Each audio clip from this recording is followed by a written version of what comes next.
Bioaccumulation is the accumulation of substances, such as pesticides, or other chemicals in an organism. Bioaccumulation occurs when an organism absorbs a substance at a rate faster than that at which the substance is lost by catabolism and excretion. Thus, the longer the biological half-life of a toxic substance, the greater the risk of chronic poisoning, even if environmental levels of the toxin are not very high. Bioaccumulation, for example in fish, can be predicted by models. Hypotheses for molecular size cutoff criteria for use as bioaccumulation potential indicators are not supported by data. Biotransformation can strongly modify bioaccumulation of chemicals in an organism. Bioconcentration is a related but more specific term, referring to uptake and accumulation of a substance from water alone. By contrast, bioaccumulation refers to uptake from all sources combined, e.g. water, food, air, etc.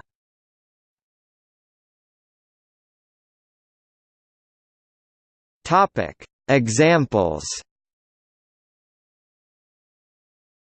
An example of poisoning in the workplace can be seen from the phrase, "mad as a hatter," 18th and 19th century England. The process for stiffening the felt used in making hats more than 100 years ago involved mercury, which forms organic species such as methylmercury, which is lipid-soluble, and tends to accumulate in the brain, resulting in mercury poisoning. Other lipid-soluble fat-soluble poisons include tetraethyllead compounds, the lead in leaded petrol, and DDT. These compounds are stored in the body's fat, and when the fatty tissues are used for energy, the compounds are released and cause acute poisoning.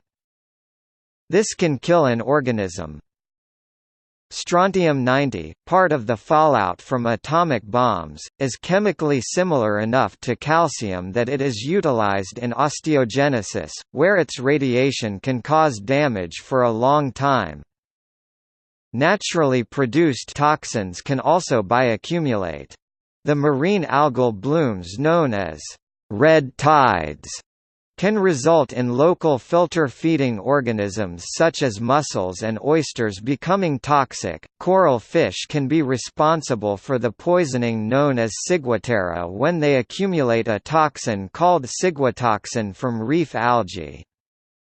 Some animal species exhibit bioaccumulation as a mode of defense. By consuming toxic plants or animal prey, a species may accumulate the toxin, which then presents a deterrent to a potential predator.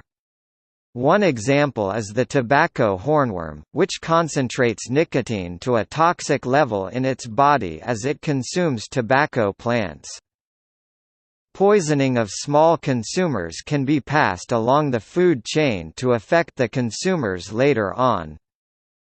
Other compounds that are not normally considered toxic can be accumulated to toxic levels in organisms. The classic example is of vitamin A, which becomes concentrated in carnivore livers of e.g. polar bears. As a pure carnivore that feeds on other carnivores, seals, they accumulate extremely large amounts of vitamin A in their livers.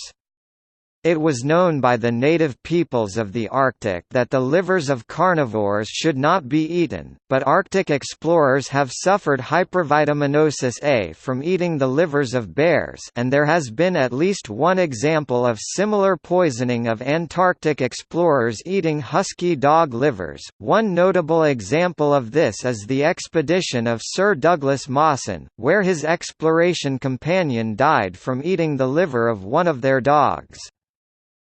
Coastal fish such as the smooth toadfish and seabirds such as the Atlantic puffin are often monitored for heavy metal bioaccumulation. In some eutrophic aquatic systems, biodilution can occur.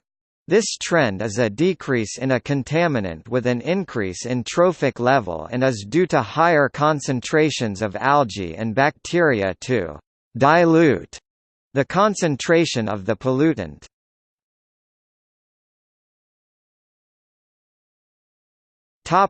See also: biomagnification, magnification of toxins with increasing trophic level; chelation therapy; International POPs Elimination Network; persistent organic pollutants; phytoremediation, removal of pollutants by bioaccumulation in plants; environmental impact of pesticides.